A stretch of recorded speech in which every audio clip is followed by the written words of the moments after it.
Você já se perguntou como será o fim dos tempos? Hoje, vamos desvendar os mistérios de Obadias 15 e revelar segredos que poucos conhecem sobre o Dia do Senhor, também conhecido como a Batalha do Armagedon. Inscreva-se, ative o sininho para receber mais mensagens inspiradas e deixe nos comentários seu pedido de oração e compartilhe este vídeo. Juntos, podemos preparar mais pessoas para o que está por vir. Abra no livro do profeta Obadias, versículo 15. Eu nunca preguei no livro desse profeta, e nós nem podemos chamar de livro o que Obadias escreveu. Poderia ser uma carta. Por isso que eu estou mencionando o versículo 15, porque nem capítulos tem. É muito pequenininho esse livro. Obadias quer dizer servo do Senhor. Obadias escreveu sobre acontecimentos futuros que muitas pessoas, inclusive teólogos, acreditavam que já tinha acontecido. Mas é evidente que isso ainda não se cumpriu por causa do versículo que nós vamos ler. Se este livro já tivesse sido cumprido, se esta profecia já tivesse se cumprido, integralmente Jesus Cristo já estaria na terra governando. Então esse livro é puramente profético. E você vai ver como ele dá riqueza de detalhes sobre o presente momento que a humanidade está atravessando.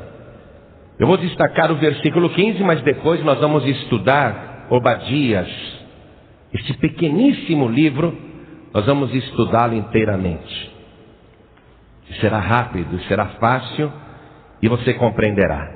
Versículo 15 diz assim: porque o dia do Senhor está perto sobre todas as nações. Como tu fizeste, assim se fará contigo, a tua maldade cairá sobre a tua cabeça. Amém, igreja? Eu vou ler de novo, preste atenção. Porque o dia do Senhor está perto sobre todas as nações.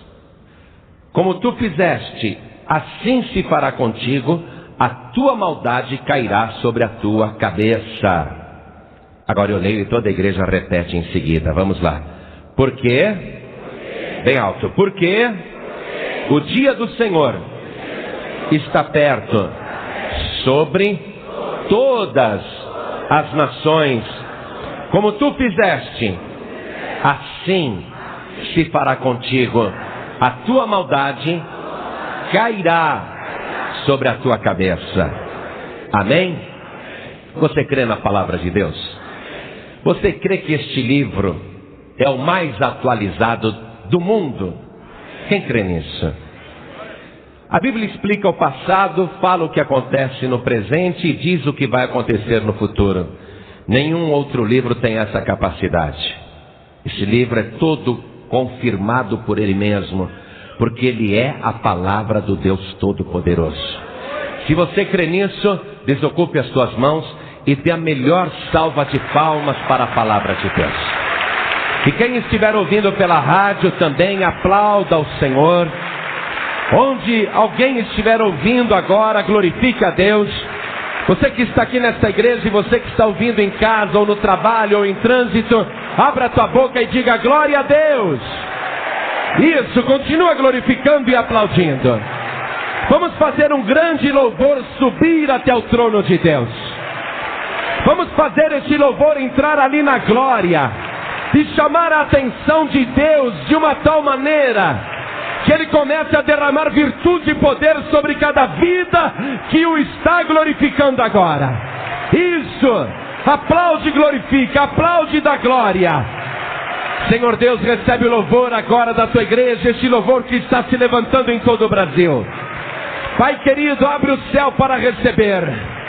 E pela mesma janela do céu vai derramando a tua virtude e o teu poder sobre cada vida que está te glorificando. Pai querido, a tua palavra vai ser pregada agora. Quem somos nós para pregar alguma coisa? Aquilo que nós falamos é o que está na tua palavra. Pedimos somente graça para falar, unção para falar. Fale através de nós, fale através dos nossos lábios e envie a tua palavra a toda a terra agora, e que a tua palavra vá e produza o resultado para o qual está sendo mandada. Em nome do Senhor Jesus, diga amém, Jesus. Quero mostrar um detalhe para você entre as centenas ou talvez milhares de religiões que existem no mundo, e sobre os milhares de deuses e divindades que são adorados no planeta. Quero te chamar a atenção para um particular a respeito de apenas 3 religiões. Entre esta infinidade de religiões que há no mundo, que acreditam em vários deuses, existem 3 religiões que têm algo em comum: a origem e a fé num único Deus invisível, todo-poderoso, Criador dos céus e da terra. A primeira religião que eu quero te destacar é o judaísmo. Os judeus, sendo descendentes de Abraão, trouxeram ao mundo idólatra, a um mundo supersticioso, a ideia clara de que existe apenas um Deus, o Criador de todas as coisas. Os judeus são descendentes de Abraão, e este Deus Todo-Poderoso, Pai do nosso Senhor Jesus Cristo, é referido até nas nossas orações como Deus de Abraão, de Isaque e de Jacó. É o Deus dos judeus, mas é também o nosso Deus. Muito bem. De Abraão nasceram Ismael, resultado da sua conjunção carnal com a escrava Agar, e depois de Isaque, filho de Abraão, nasceram Jacó e Esaú. Jacó negociou a primogenitura com Esaú, e mesmo sendo o filho número 2, adquiriu o direito de ser o filho número 1, o primogênito. Por isso que nós falamos muitas vezes nas orações: ó Deus de Abraão, de Isaque e de Jacó.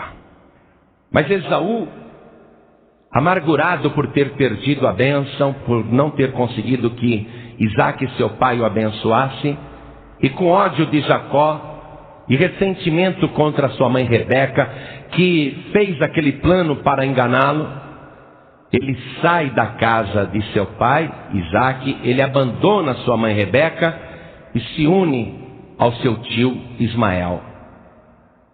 Esaú então destila toda a sua amargura juntamente com Ismael, e eles formam um outro povo, o povo árabe. O povo árabe, descendente de Abraão, evidentemente acredita no Deus de Abraão, mas não no Deus de Isaque e no Deus de Jacó. Os árabes, eles acreditam hoje, e isso foi pregado por Maomé, que não foi Isaque que Abraão ofereceu em sacrifício para Deus, e sim Ismael. Os árabes, eles acreditam no Deus de Abraão, no Deus de Ismael e no Deus de Maomé. E eles têm a sua própria fé, que na verdade é a fé no mesmo Deus de Abraão, mas não no Deus de Isaque e de Jacó.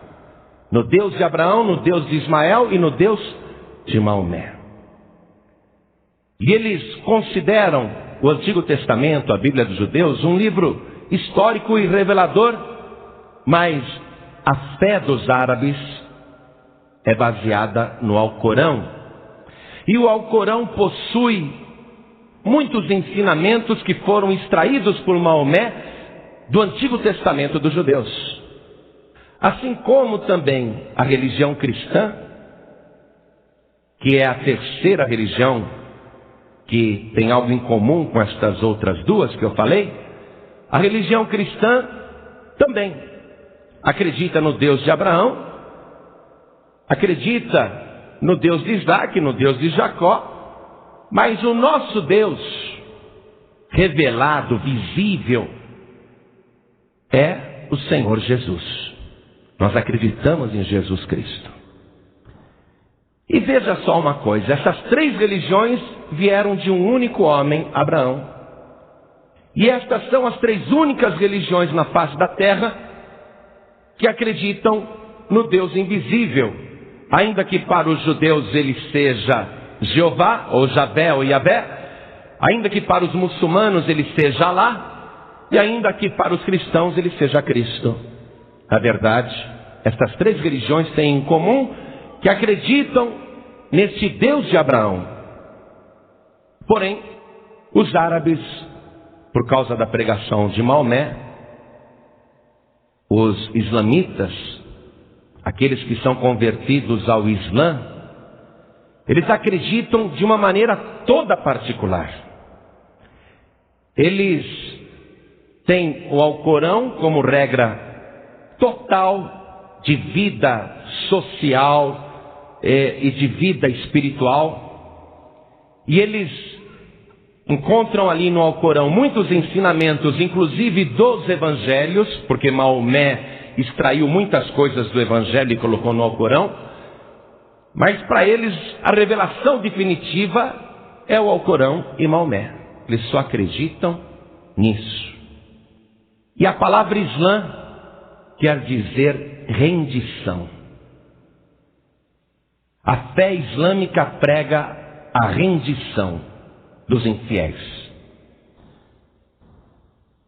A pessoa tem que se converter à fé islâmica, a pessoa tem que se render à fé islâmica, ou então ela é infiel.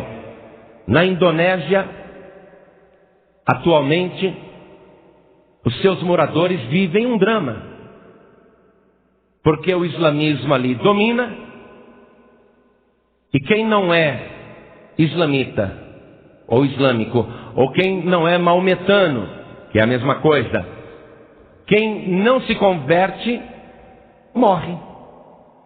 Então, o islamismo é pregado na Indonésia e se diz para a pessoa: você quer se render ou morrer? A conversão é forçada.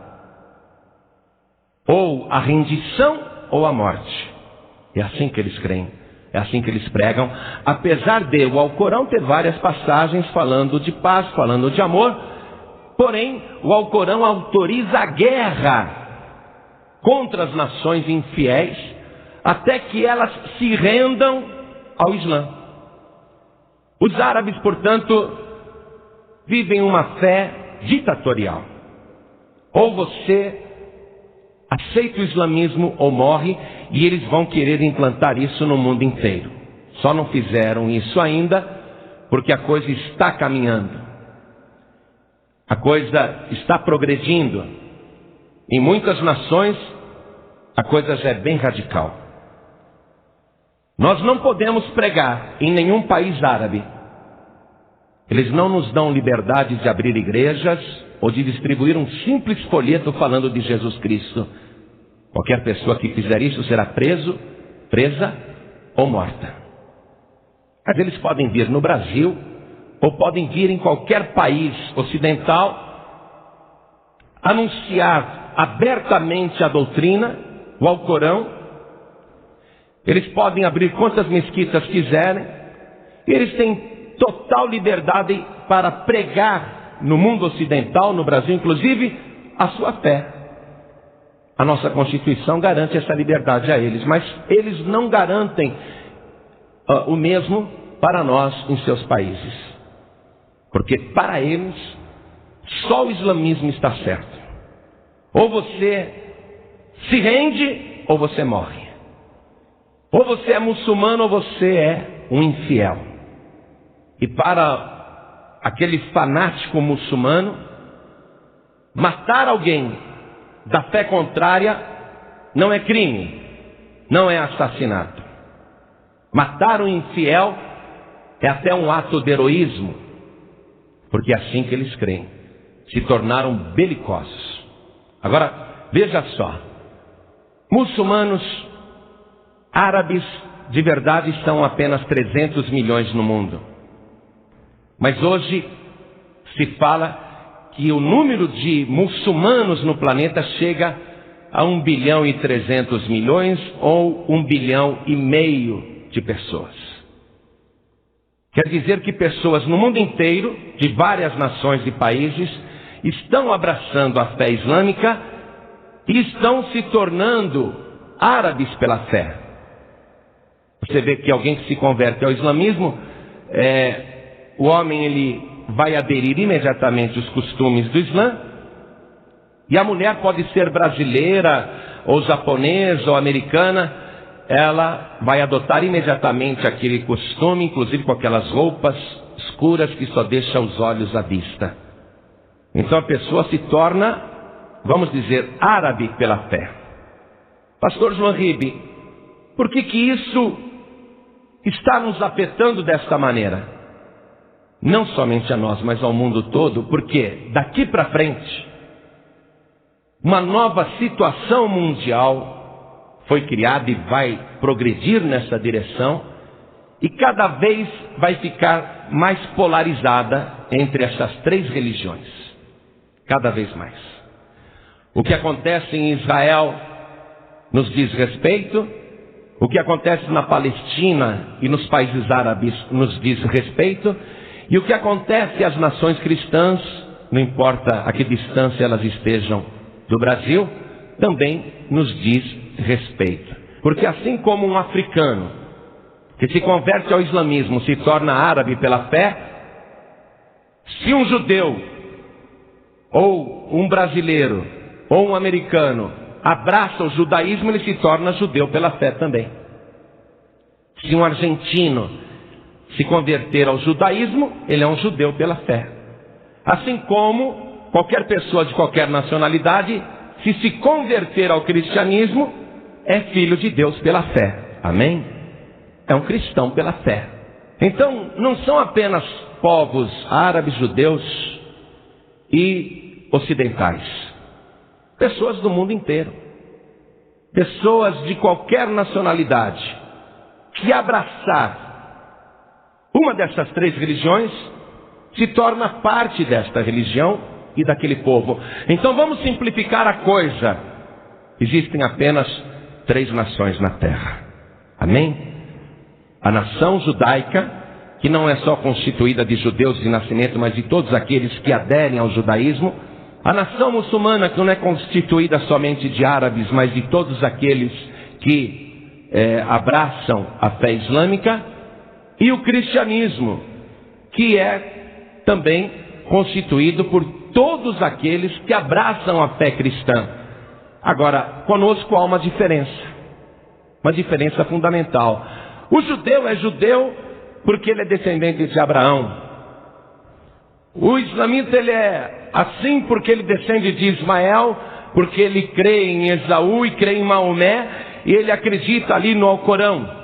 Mas nós somos cristãos porque recebemos Jesus Cristo, Filho de Deus, como nosso único e suficiente Salvador. Nós podemos dizer que somos os filhos de Deus. Não apenas cristãos, mas filhos de Deus. Então, 3 nações religiosas na face da terra.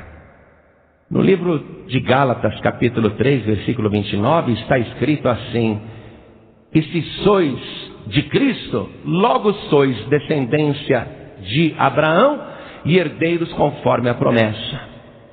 Olha só, estas 3 nações religiosas descendem de um único homem chamado Abraão. Todos nós, inclusive você que é cristão. Por isso que Jesus disse, a salvação vem dos judeus.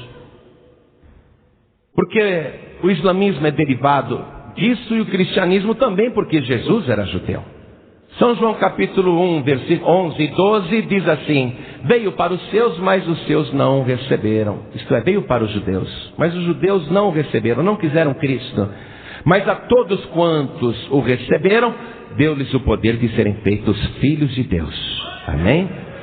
Então nós temos uma fé que é baseada em Cristo, o Filho de Deus, e nesse poder que nós recebemos de nos tornarmos filhos de Deus como Jesus Cristo. A nossa fé não prega a guerra para converter ninguém. A nossa fé não prega o ódio nem a morte para converter qualquer pessoa. A nossa fé prega o sacrifício de Jesus Cristo, um sacrifício de amor, preparado por Deus para salvar a humanidade. Porém, este mesmo livro aqui, que deu origem a tudo isso, profetiza a respeito de todas as coisas e nos fala do momento atual que o mundo está atravessando. Quando você fica horrorizado ao observar guerras e rumores de guerras envolvendo estas três religiões, quando você vê atentados em Israel ou em qualquer lugar do mundo envolvendo essas três religiões, e quando você vê a situação se tornando cada vez mais crítica, você precisa buscar a explicação na palavra de Deus. E o que vai acontecer? Porque este livro conta tudo detalhadamente.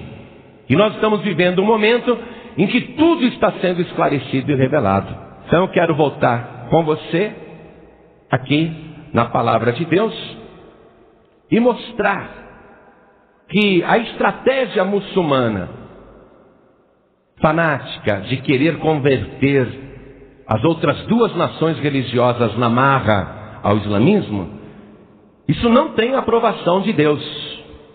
E já está profetizado que isso vai receber uma represália do Deus Todo-Poderoso, porque ninguém pode usar o nome de Deus para semear a morte, porque Deus não é morte, Deus é vida.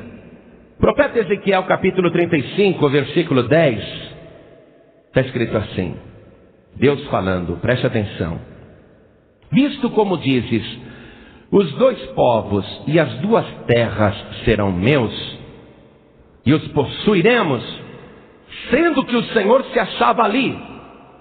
Portanto, vivo eu, diz o Senhor Jeová, que usarei conforme a tua ira e conforme a tua inveja, com que no teu ódio usaste contra eles, e serei conhecido deles quando te julgar.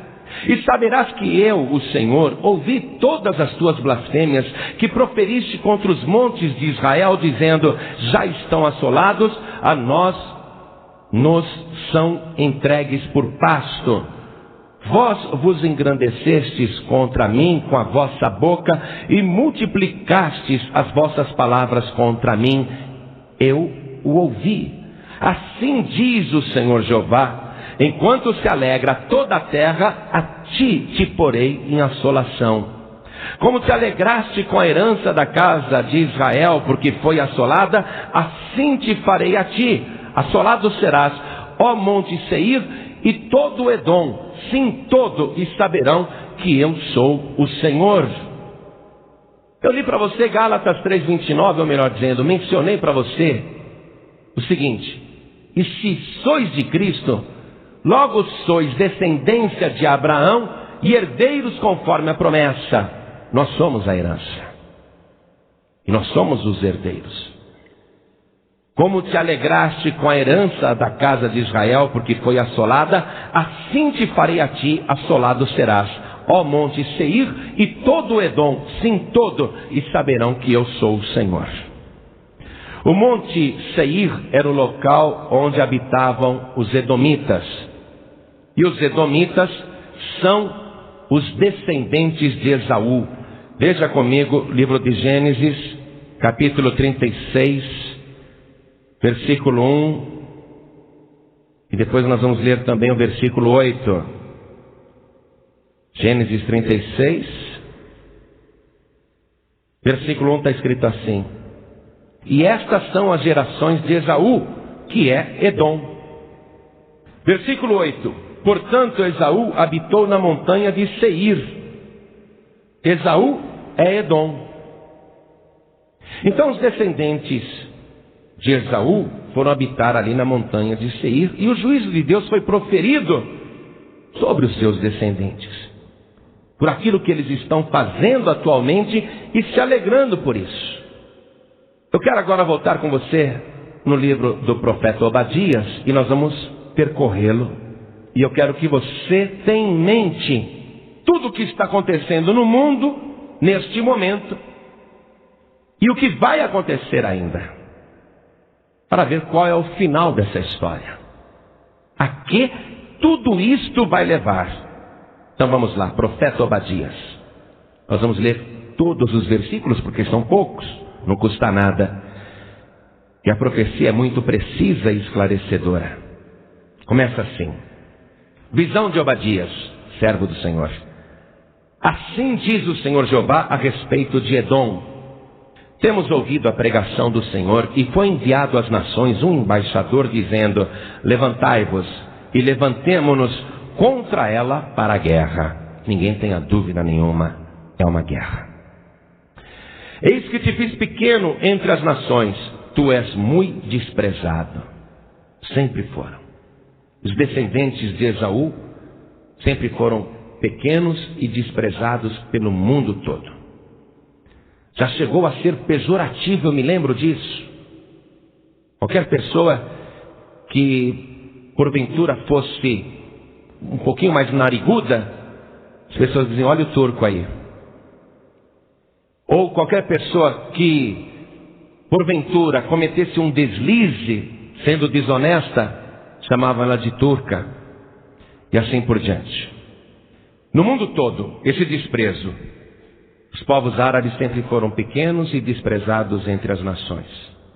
Versículo 3: a soberba do teu coração te enganou, como o que habita nas fendas das rochas, na sua alta morada, que diz no seu coração: quem me derribará em terra? Hoje os árabes têm um orgulho que foi infundido neles por Maomé, porque Maomé disse: o anjo Gabriel me apareceu,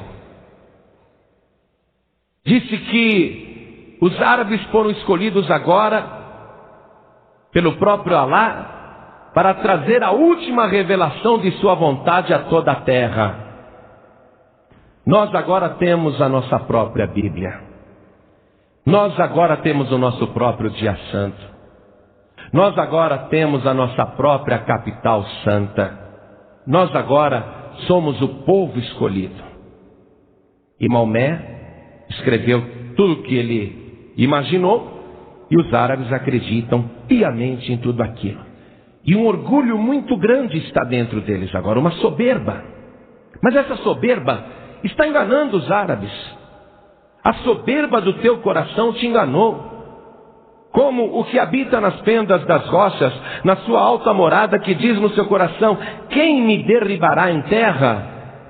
Eles pensam que são imbatíveis agora, que mesmo mortos eles são vencedores, que mesmo morrendo pela fé islâmica, eles estão indo direto para o céu, para o paraíso, e têm direito a 100 virgens.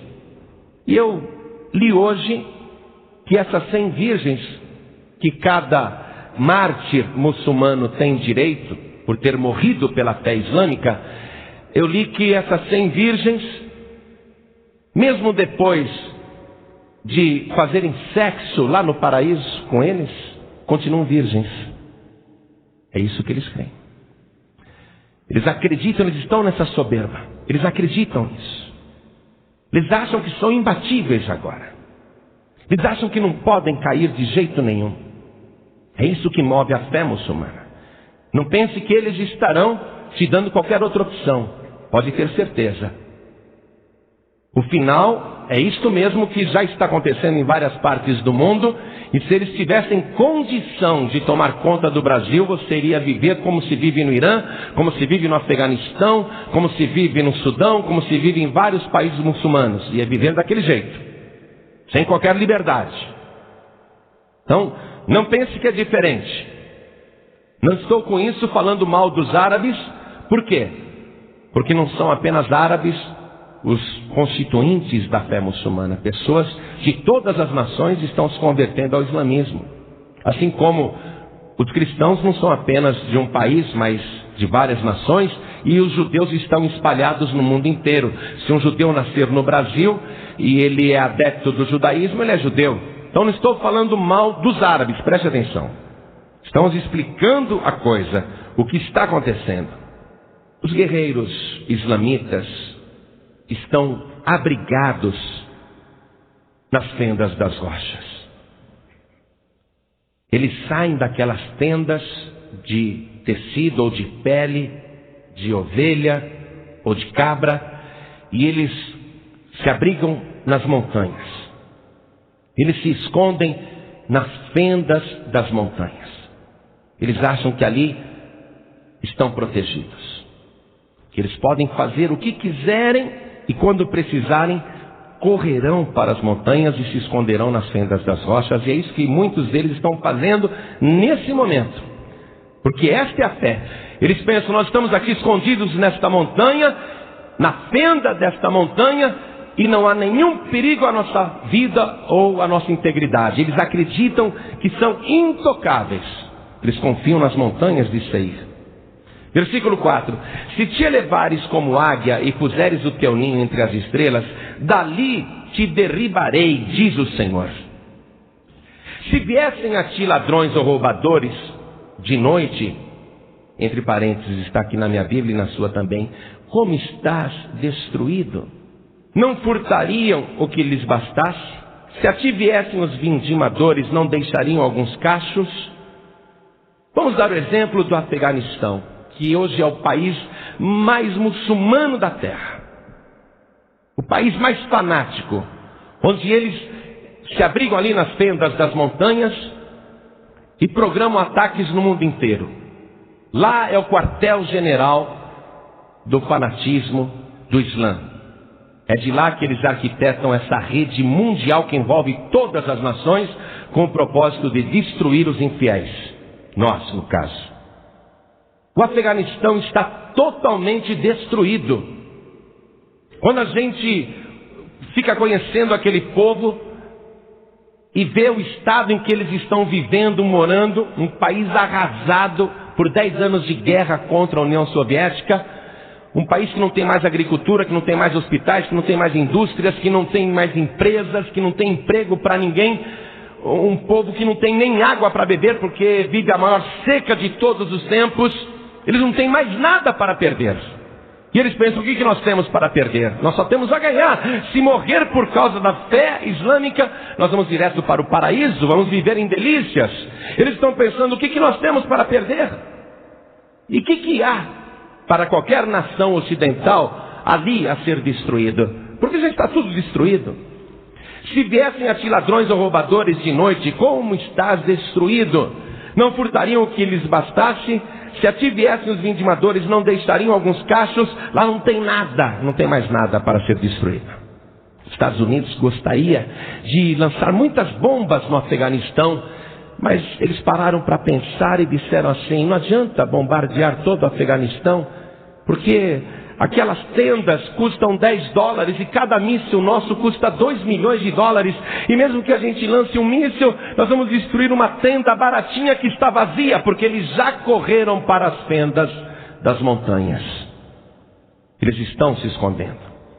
Esses que estão movendo a guerra santa contra os infiéis, eles já se esconderam nas fendas das montanhas. Mas eles estão enganados. Porque não é qualquer nação do mundo que está caçando aqueles homens, mas é o próprio Deus. E ninguém se esconde de Deus. Se a pessoa quiser se esconder no mais profundo abismo, ali Deus está. Se a pessoa quiser se esconder nas maiores alturas, ali também Deus está. Se a pessoa quiser se esconder no fundo do mar, ali Deus também está. As fendas das montanhas não podem proteger qualquer islamita. Eles estão apoiados numa falsa segurança. Mas você que está ouvindo esta mensagem, não tema, porque você está seguro. Você está protegido, você está protegida. Porque o teu esconderijo não é na fenda de uma montanha, mas é na rocha dos séculos. É na rocha eterna. Você está escondido em Jesus e ninguém pode te alcançar. A Bíblia vai falar mais claramente a respeito deles. Vamos continuar a leitura. Versículo 6. Estou lendo profeta Obadias, versículo 6. Como foram buscados os bens de Esaú, e por Esaú se entenda os descendentes de Esaú. Como foram esquadrinhados os seus esconderijos. Amados, os descendentes de Esaú, os edomitas, estão sendo caçados no mundo todo. Quem tem culpa está conseguindo passaporte falso, identidade falsa. E quem não tem culpa nenhuma está pagando o pato também. Eu tomei conhecimento que um brasileiro andando em Nova York, só porque ele é moreno, estava de bigode e era narigudo, quase mataram ele de pancada. E ele falava: não sou árabe não, eu sou brasileiro. E quem acredita que ele é brasileiro? Não, você é árabe. E deram uma surra nele, falou: estou voltando para o Brasil. Eles estão sendo caçados. Como foram buscados os bens de Esaú, eles estão agora, todas as nações se reuniram, o sistema financeiro internacional está quebrando o sigilo de todo milionário árabe, toda pessoa que movimenta muito dinheiro e que é muçulmana. Contas estão sendo bloqueadas, bens estão sendo confiscados, para impedir que os fanáticos do Islã continuem tendo recursos financeiros para fazer esses ataques suicidas, para atingir os infiéis, para atingir as nações e atingir Israel. Olha só, os bens de Esaú estão sendo agora buscados. E não importa onde eles se escondam, eles estão sendo perseguidos, como foram esquadrinhados os seus esconderijos. Versículo 7. Todos os teus confederados te levaram para fora dos teus limites. Os que gozam da tua paz te enganaram, prevaleceram contra ti. Os que comem o teu pão puseram debaixo de ti uma armadilha. Não há em Edom entendimento. Quem são os confederados que os levaram para fora dos limites? As nações muçulmanas estão dizendo para esses suicidas, para esses guerrilheiros da Guerra Santa, estão dizendo: não entrem aqui não. As fronteiras estão sendo fechadas, ninguém quer esses hóspedes. E são da mesma fé.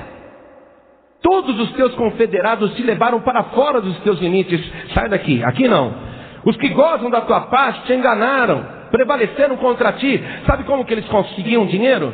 Dizendo: olha, nos dê dinheiro senão vamos promover atentados terroristas em seu país. Isso contra nações muçulmanas. Então, mande dinheiro para a Guerra Santa. Está aqui, ó. Eles vendiam paz. Os que gozam da tua paz te enganaram, prevaleceram contra ti. Os que comem o teu pão puseram debaixo de ti uma armadilha. Estão cooperando para prender todos eles. Não há em Edom entendimento. Está uma confusão só. Versículo 8. E não acontecerá naquele dia, diz o Senhor, que farei perecer os sábios de Edom e o entendimento na montanha de Esaú. Estou lembrando aqui dos sábios do Talibã, que realmente resolveram enfrentar o mundo, mas o entendimento deles está perecendo. Versículo 9. E os teus valentes, ó Temá, ou Temã, esse era um descendente também de Ismael, então está falando do mesmo povo, estarão atemorizados. Os valentes estão atemorizados, para que da montanha de Esaú seja cada um exterminado pela matança. Que matança? Seja exterminado pela matança. A matança que eles estão promovendo. Eles vão ser exterminados pela matança, estão sendo perseguidos pela matança que eles estão promovendo.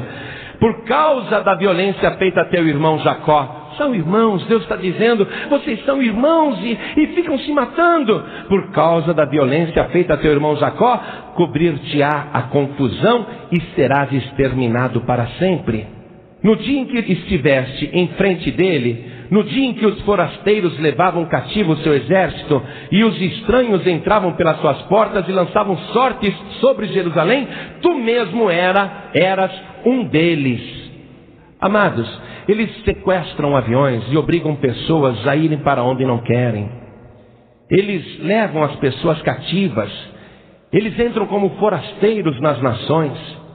Eles entram como estranhos pelas portas. E tudo isso para criar contra Jerusalém um ódio violento.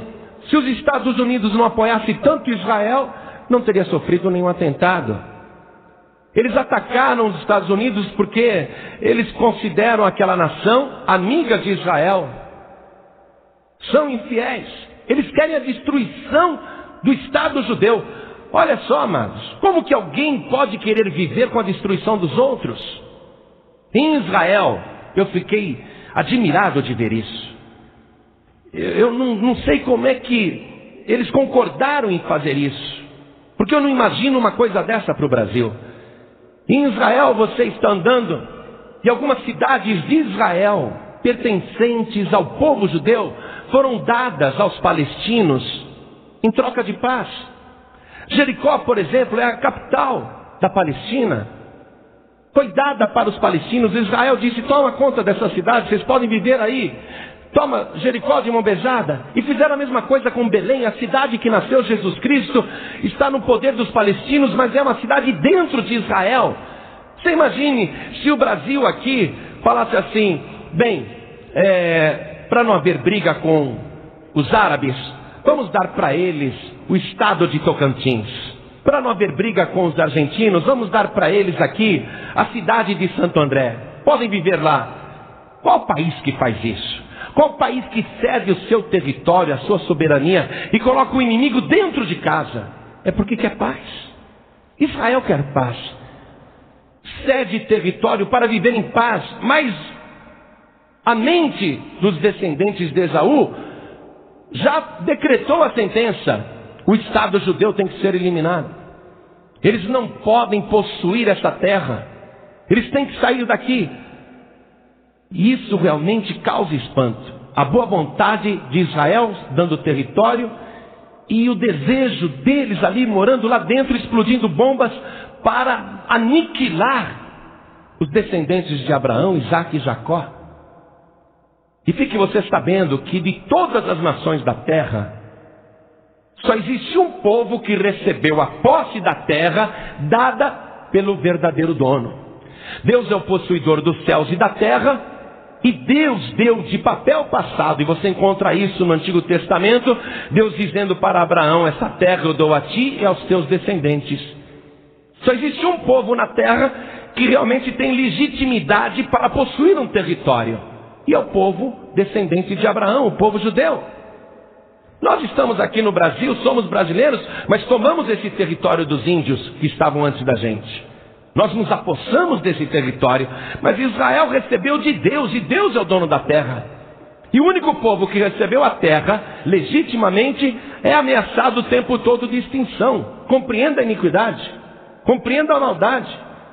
Versículo 12: mas tu não devias olhar para o dia de teu irmão no dia do seu desterro, nem alegrar-te sobre os filhos de Judá no dia da sua ruína, nem alargar a tua boca no dia da angústia, nem entrar pela porta do meu povo no dia da sua calamidade. Sim, tu não devias olhar satisfeito para o seu mal no dia da sua calamidade, nem estender as suas mãos contra o seu exército no dia da sua calamidade.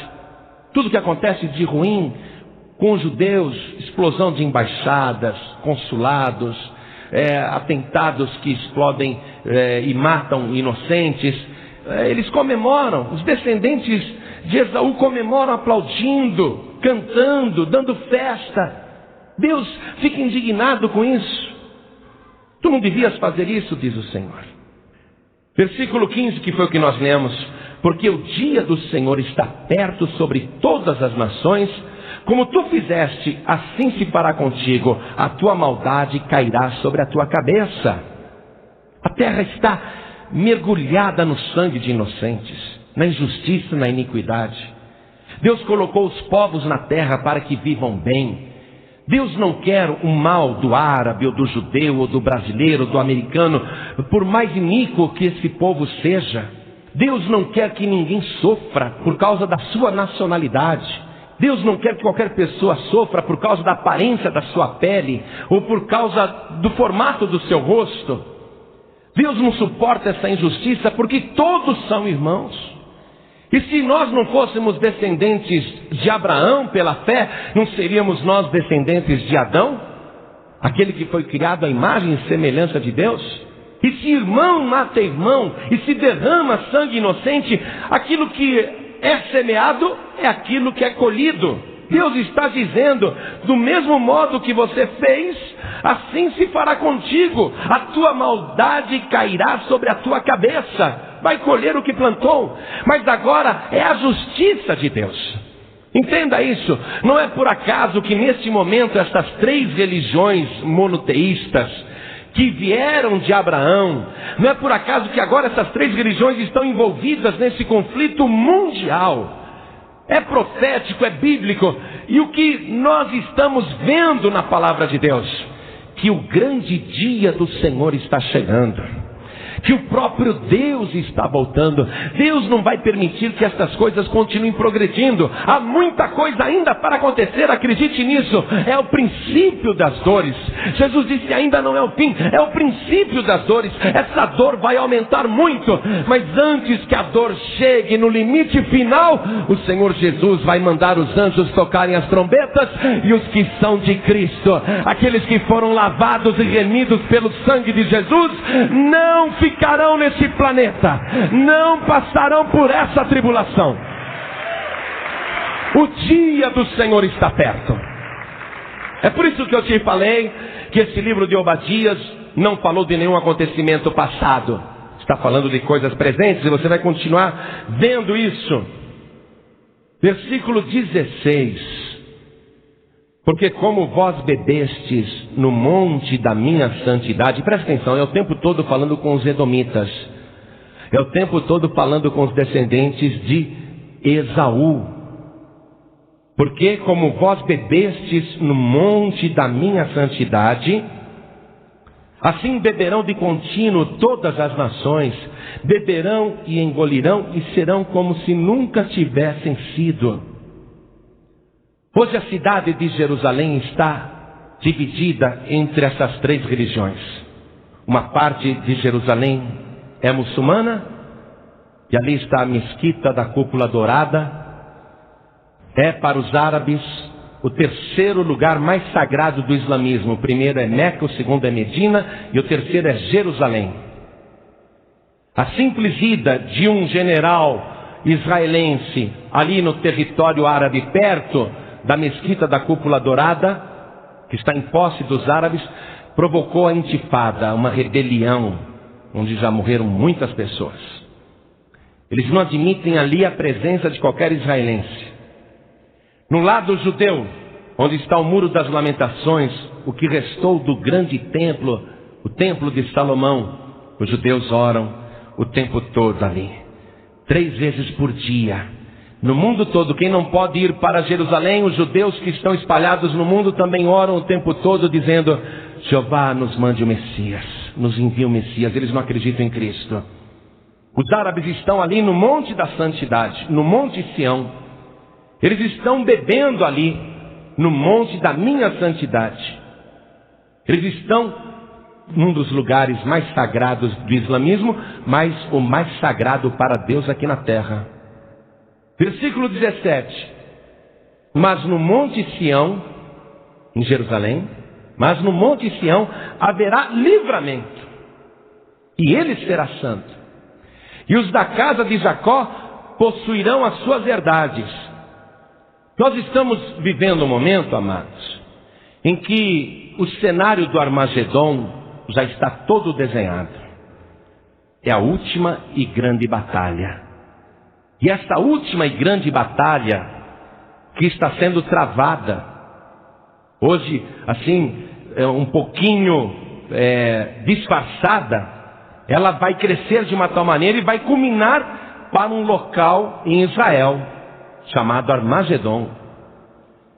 É uma batalha para destruir finalmente todos os descendentes de Abraão, Isaque e Jacó.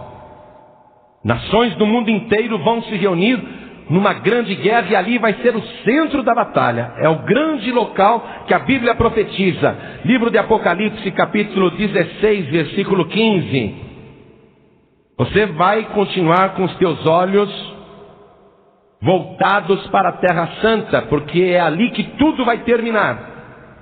Diz respeito a nós. Olha o que diz aqui Apocalipse 16, 15. Jesus falando: eis que venho como ladrão. Bem-aventurado aquele que vigia e guarda as suas vestes, para que não ande nu e não se vejam as suas vergonhas. E os congregaram no lugar que em hebreu se chama Armagedon. Ali vai ser a grande batalha.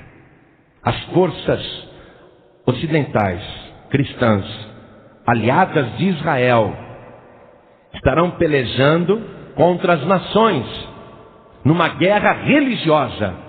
A guerra não será política. A guerra é bíblica. A guerra é profética. Nós, quando isso acontecer, já não estaremos mais na terra, porque Jesus já terá arrebatado a sua igreja. É por isso que eu estou te falando: vigie, porque Jesus aqui ele se compara com um ladrão. Eis que venho como ladrão. Por que Jesus fala isso? Eis que venho como ladrão. Bem-aventurado aquele que vigia e guarda as suas vestes, para que não ande nu e não se vejam as suas vergonhas. Por que Jesus está dizendo: eis que venho como ladrão? Porque o ladrão ele chega sem dar aviso antes. O ladrão não fala para você: posso marcar o assalto na tua casa amanhã às 11 da noite? Aí você fala: seu ladrão, às 11 horas não, porque eu vou estar viajando. Fala o seguinte: eu volto na quarta-feira. Vai na quarta-feira lá. Pode ser às 10 da manhã, seu ladrão? O ladrão ele vai na hora que o dono da casa não espera. E se você não quer que a sua casa seja assaltada, você vai ficar vigiando. É verdade ou não é? Ou vai colocar um vigia ali para fazer a segurança. É ou não é? O ladrão não avisa. Por isso que Jesus se compara com o ladrão aqui. E ele manda vigiar. Agora eu louvo a Deus pela tua vida, sabia? Eu louvo a Deus pelo tanto que Ele te ama, pelo tanto que Deus te quer. Porque apesar de Ele falar: eis que eu venho como ladrão, Ele está te avisando: santifica a tua vida, porque eu já estou voltando. Antes do Armagedon, eu vou recolher a minha igreja. Lava as tuas vestes, se purifica, diz o Senhor. Se cubra, esconda a tua nudez e a tua vergonha. E os congregaram no lugar que em hebreu se chama Armagedon. Aí vai ser uma crise violenta, uma guerra como nunca houve. Todos os exércitos dirigindo o foco destrutivo para um único lugar ali na Terra Santa. Esse vale enorme que é o maior campo de batalha, inclusive já dito por estrategistas militares e por generais do mundo inteiro, que não há lugar para se fazer uma batalha melhor do que aquele, pelas condições do local. É uma planície violentíssima. Todos os exércitos da terra, com todo o seu poderio bélico, vão se reunir ali para aniquilar o povo de Israel, para acabar com essa história, porque esse é o objetivo da Guerra Santa. A jihad é para aniquilar os infiéis, e vão aniquilar também as nações que apoiarem Israel. Essa é a guerra. Só que eles estarão ali prevalecendo, porque eles não têm nada a perder. Eles acreditam que se morrerem vão direto para o paraíso. Se eles morrerem matando um judeu ou matando um cristão, eles acreditam que vão direto para o paraíso. Então eles não têm nada a perder. Quem é que pode lutar com guerreiros fanáticos desse jeito? Que não tem nada a perder, que não tem nenhum medo. Pelo contrário, morrer é uma glória. Eles querem morrer por causa da fé islâmica. Estarão ali reunidos no local chamado Armagedon. E os judeus estarão em desvantagem naquela hora. E eles estarão cercados. A destruição iminente. E nós não estaremos na terra. Estaremos nas nuvens. Estaremos em festa. Mas Jesus não abandonou o seu povo. Deus não abandonou o povo de Abraão, de Isaac e de Jacó. Deus não vai permitir que a sua semente seja exterminada da terra, porque Deus é amigo de Abraão. Então naquela hora Jesus Cristo vai dizer para todos os que estiverem em festas nas nuvens dos céus, Jesus vai dizer: chegou a hora. Vocês estão comigo aqui celebrando o meu casamento com a igreja, a noiva do Cordeiro, mas a nossa festa de casamento chegou ao fim. Nós vamos ter que interromper a festa e vamos ter que ir para a terra agora, e vamos ter que ir para aquele lugar chamado Armagedon. E todos os que estarão nas nuvens dos céus com o Senhor Jesus montarão em cavalos brancos, cavalos que voam. E esse exército celestial sairá. A última batalha é a batalha do Senhor, é a batalha de Jesus Cristo. Esta batalha está profetizada aqui em Apocalipse com muita clareza. Mas antes de eu te mostrar em Apocalipse, eu quero que você veja a situação do povo judeu naquela hora, prestes a serem exterminados, prestes a morrerem. Livro do profeta Zacarias, capítulo 12, no versículo 10. Eles estão cercados. Jesus Cristo e o seu exército celestial está vindo, mas ninguém viu ainda. Ninguém viu. E os judeus estarão ali prestes a serem aniquilados. E a profecia diz o seguinte: e sobre a casa de Davi e sobre os habitantes de Jerusalém derramarei o espírito de graça e de súplicas, e olharão para mim a quem traspassaram. E o prantearão como quem pranteia por um unigênito, e chorarão amargamente por ele, como se chora amargamente pelo primogênito. Sabe por quê? Sabe por que eles vão chorar desse jeito? Porque eles estarão com um espírito de súplicas naquela hora, clamando ao Deus Jeová: envia o teu exército, envia o teu socorro, defende-nos nesta guerra. O Senhor já nos deu tantas vitórias, e se o Senhor não vier, nós morreremos. Eles estarão suplicando o socorro de Deus. Mas não será Jeová que aparecerá, será o nosso Senhor e Salvador Jesus Cristo. E eles olharão para Jesus Cristo, aquele a quem eles traspassaram, aquele a quem eles crucificaram, e eles chorarão de remorso, chorarão de arrependimento. Eles verão que verdadeiramente Jesus Cristo é o Senhor. Aí eles vão se converter. E será um grande choro, um pranto de arrependimento. E será naquele lugar, continue acompanhando comigo aqui o profeta Zacarias, versículo 11 agora. Naquele dia será grande o pranto em Jerusalém, como o pranto de Hadad e Rimon no vale de Megido. Megido e Armagedon é o mesmo lugar. No vale de Megido. É ali que eles vão ver Jesus Cristo. É ali que eles vão se converter, e eles vão chorar. E a terra pranteará, cada linhagem à parte, a linhagem da casa de Davi à parte, e suas mulheres à parte, a linhagem da casa de Natã à parte, e as suas mulheres à parte, a linhagem da casa de Levi à parte, e suas mulheres à parte, a linhagem de Simei à parte, e suas mulheres à parte. Todas as mais linhagens, cada linhagem à parte, e as suas mulheres à parte. Todos chorarão, isto é, chorarão de arrependimento. O socorro está vindo, mas quem vai salvá-los é o nosso Senhor Jesus Cristo. Aí eles vão se render para Jesus. Aí o judeu vai receber Jesus como Salvador. Aí eles vão receber a vida eterna que só Jesus Cristo pode dar. Olha só, igreja. Em Apocalipse capítulo 19, eu quero ver isso com mais detalhe, porque você está vendo na Bíblia Sagrada o que vai acontecer. O que está acontecendo, a Bíblia já te falou. O arrebatamento está muito próximo. Está muito próximo. Vale a pena a gente ver, inclusive, o que vai acontecer na batalha do Armagedon, porque nós estaremos voltando com Jesus Cristo. O que para nós aqui é letra e profecia, um dia será visto com os nossos próprios olhos. Aqueles que foram arrebatados, participaram das bodas do Cordeiro lá nas nuvens dos céus, estarão voltando com Jesus Cristo em socorro do povo judeu. Olha aqui, ó. Vamos ler Apocalipse 19:11. e viu o céu aberto, e eis um cavalo branco. O que estava sentado sobre ele chama-se Fiel e Verdadeiro, e julga e peleja com justiça. E os seus olhos eram como chama de fogo, e sobre a sua cabeça havia muitos diademas, e tinha um nome escrito que ninguém sabia, senão ele mesmo. E estava vestido de uma veste salpicada de sangue, e o nome pelo qual se chama é a Palavra de Deus. E seguiam-no os exércitos que há no céu, em cavalos brancos, e vestidos de linho fino, branco e puro, e da sua boca saiu uma aguda espada, para ferir com ela as nações, e ele as regerá com vara de ferro, e ele mesmo é o que pisa o lagar do vinho do furor e da ira do Deus Todo-Poderoso. E na veste e na sua coxa tem escrito esse nome: Rei dos Reis e Senhor dos Senhores.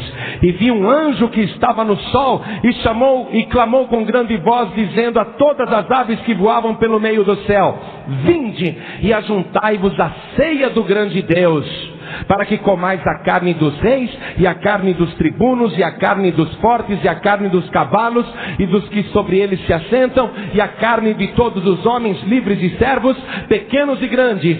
E vi a besta e os reis da terra e os seus exércitos reunidos para fazerem guerra àquele que estava sentado sobre o cavalo e ao seu exército. E a besta foi presa, e com ela o falso profeta, que diante dela fizeram os sinais com que enganou os que receberam o sinal da besta e adoraram a sua imagem. Estes dois foram lançados vivos no ardente lago de fogo e de enxofre, e os demais foram mortos com a espada que saía da boca do que estava sentado sobre o cavalo, e todas as aves se fartaram das suas carnes.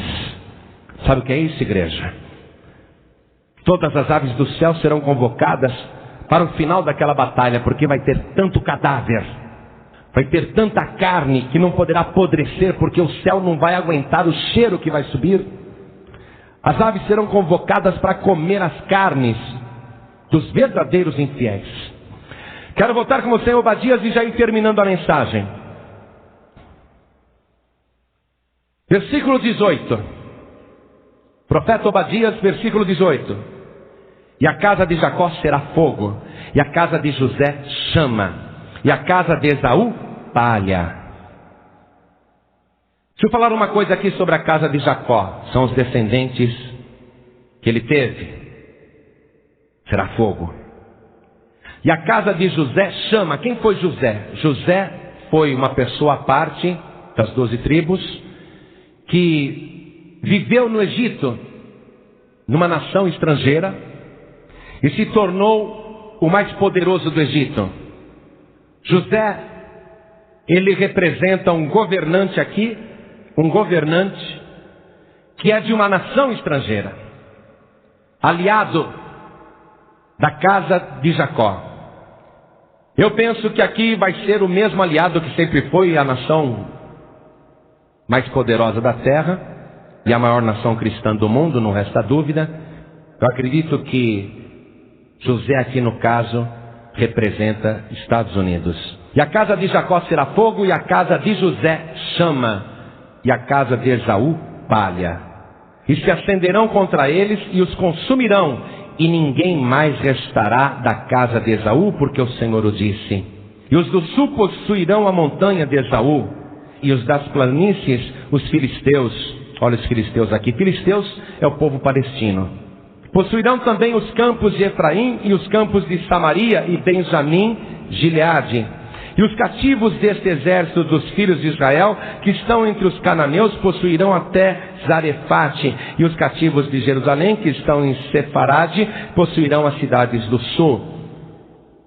Acontece que depois da volta de Jesus, Israel e Jerusalém serão a capital do mundo, o centro espiritual da terra. Quando Jesus vier e vencer esta batalha de Armagedon, vai se instalar o milênio, o reino visível de Cristo aqui na terra. Por isso que o versículo 21 diz assim, ó: e levantar-se-ão salvadores no monte Sião, para julgarem a montanha de Esaú, e o reino será do Senhor.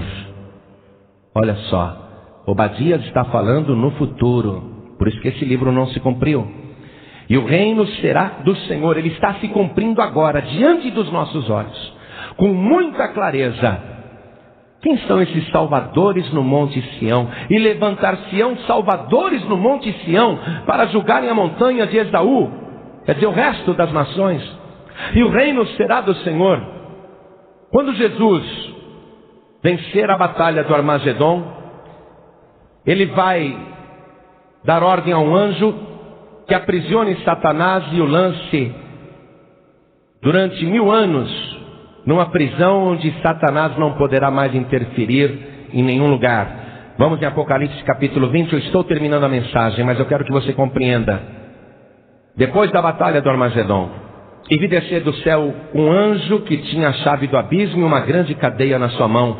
Ele prendeu o dragão, a antiga serpente, que é o diabo e Satanás, e amarrou-o por 1000 anos. Porque por detrás de toda falsa religião está Satanás. Por trás de toda doutrina que leva o homem à perdição está o diabo. Então, não adianta apenas vencer os inimigos na batalha do Armagedon. Quem está por detrás arquitetando tudo é Satanás. É ele que tem que ser preso. E ele será preso por 1000 anos. Versículo 3. E lançou-o no abismo e ali o encerrou. E pôs selos sobre ele, para que não mais engane as nações, até que os 1000 anos se acabem. E depois importa que esteja solto por um pouco de tempo. E vi tronos. E assentaram-se sobre eles aqueles a quem foi dado o poder de julgar. São os salvadores que Obadias se refere. Aqueles que são salvos agora vão ser colocados como salvadores para julgar os descendentes de Edom.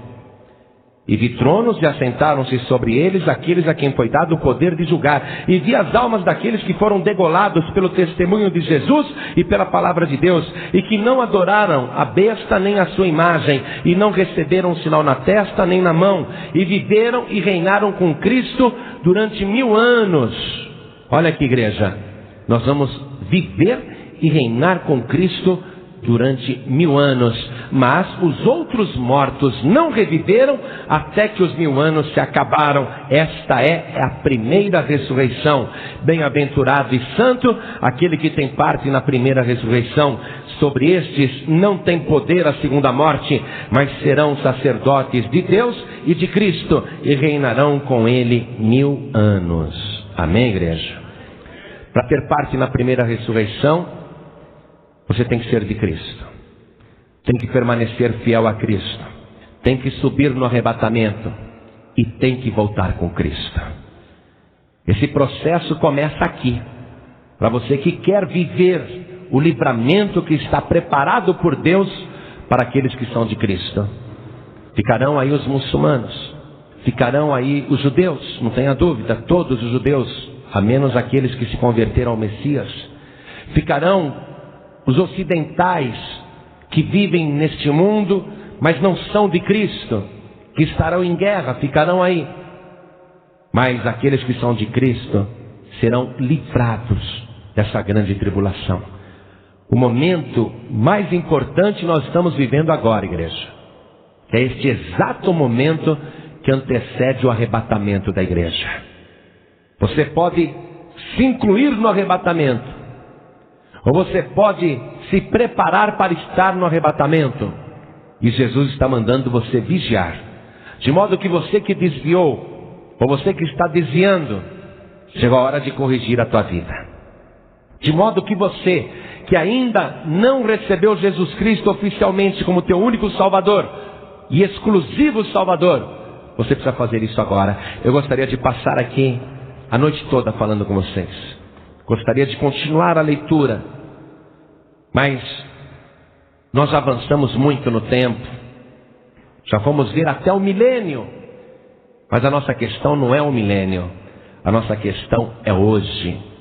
Nosso problema é hoje. A volta de Jesus está para acontecer a qualquer momento. Pode ser hoje, ou pode ser de madrugada, ou pode ser durante o dia, mas está para acontecer a qualquer momento. Deus te ama muito, Jesus te ama muito. Tanto é que Ele te trouxe aqui para ouvir esta mensagem, para dizer a você: estou te alertando, porque eu te amo. Porque eu não quero que você fique na grande tribulação. Não quero que você passe pelo grande mal que está vindo sobre a terra. O próprio Deus hoje está te anunciando esta palavra, te mostrando com clareza todos os fatos, avisando com antecedência o que vai acontecer e o que Ele, Deus, está para fazer, para que você precavidamente diga: eu quero escapar, eu quero ser salvo, eu quero receber Jesus Cristo, o Rei dos Reis, como meu único e suficiente Salvador. Por isso olhem todos para mim agora. Você já ouviu muito, ouviu até mais do que precisava ouvir. Hoje você está com uma visão completa de tudo, mas o que você tem que ter em mente agora, que você precisa ver neste momento, é que a qualquer instante as trombetas vão soar e o arrebatamento vai começar.